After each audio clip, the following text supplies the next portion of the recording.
পাকিস্তানের প্রধানমন্ত্রী শাহবাজ শরীফ বলেছেন, তার দেশের সেনারা ভারতের বিরুদ্ধে যে পাল্টা হামলা চালিয়েছে তা 1971 সালের যুদ্ধের পরাজয়ের প্রতিশোধ। বুধবার শিয়ালকোটের পাসরুর সেনানিবাসে অপারেশন বুনিয়ান উন মারমুসে অংশ নেয়া সৈন্যদের সঙ্গে দেখা করার সময়ে তিনি এই মন্তব্য করেন।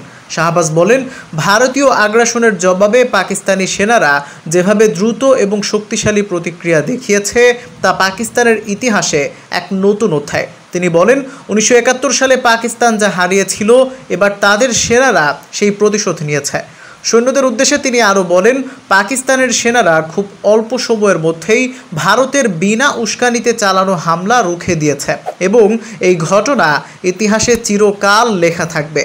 ভারতের প্রধানমন্ত্রী নরেন্দ্র মোদীকে সরাসরি হুঁশিয়ারি দিয়ে পাকিস্তানের প্রধানমন্ত্রী বলেন, যদি আবারও কোনো আগ্রাসন চালানো হয় তবে তার ফল অত্যন্ত ভয়াবহ হবে। তিনি মোদীকে তার জ্বালাময়ী বক্তব্য নিজের কাছে রাখারও পরামর্শ দেন। তিনি বলেন, পাকিস্তান যুদ্ধের জন্য প্রস্তুত, আবার শান্তিপূর্ণ আলোচনার জন্যও রাজি।